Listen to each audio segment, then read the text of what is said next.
আছে X square equal to x, এই সমীকরণের সমাধান সংখ্যা কী করে বের করতে হবে। এগুলো চোখের দেখাতেই উত্তর বলে দেওয়া যাবে, অপশান দেওয়া আছে। এই যে x square equal to x, এই সমীকরণটা দুভাবে করা যায়। X square equal to x এটাকে নিয়ে এসে এভাবে করা যায়, কিন্তু দ্বিতীয় লাইনে লেখা আছে X square equal to X, অর্থাৎ X square minus X equal to 0।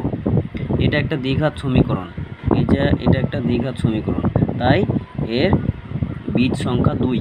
তো আমাদের এখানে অ্যান্সার কিন্তু হয়ে যাবে 2। ঠিক আছে। আচ্ছা, তারপরে কোশ্চেনটা যেটা আছে সেটা হচ্ছে দুটি বৃত্ত পরস্পরকে অন্তঃস্পর্শ করলে বৃত্ত দুটি সাধারণ স্পর্শকের সংখ্যা কত হবে। অন্তঃস্পর্শ করলে অর্থাৎ ছবিটা আমরা একটু এইভাবে আঁকবো। ছবিটা অন্তঃস্পর্শ করলে হাতে করে আঁকছি ছবিটা, এইভাবে একটা ছবি। তো এই পয়েন্টে কিন্তু একটি মাত্র স্পর্শক আমরা পেতে পারি। ঠিক আছে, তো একটাই সংখ্যা হবে এখানে অ্যান্সার, তো এই অ্যান্সারটা হবে একটা। ঠিক আছে। আচ্ছা, আমি তারপরের কোশ্চেনের মধ্যে অ্যান্সারটা একটু বলে দিই। থিটা যে কোনো মানে জন্য 5 + 4 sin থিটার বৃহত্তম মান কত হবে। তাহলে এখানে অ্যান্সার 4টা রয়েছে, তো 9, 1, 0 আর 5।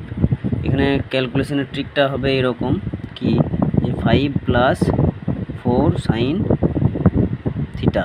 ঠিক, এখানে এই অঙ্কটা আমাদেরকে চটজলদি জানতে গেলে জানতে হবে 5 লিখতে হবে এখানে।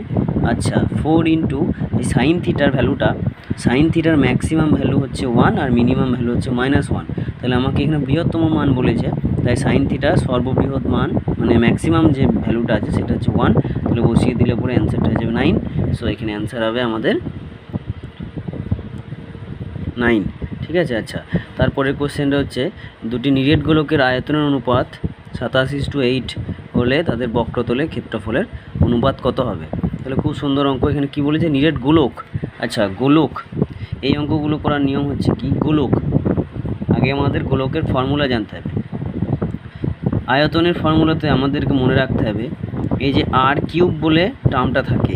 যখনই r³ এবং আমাদেরকে বের করতে বলেছে গোলকের ক্ষেত্রফল, তার মানে আমাদের সেখানে আমরা জানি যে r² টার্মটা উপস্থিত থাকে।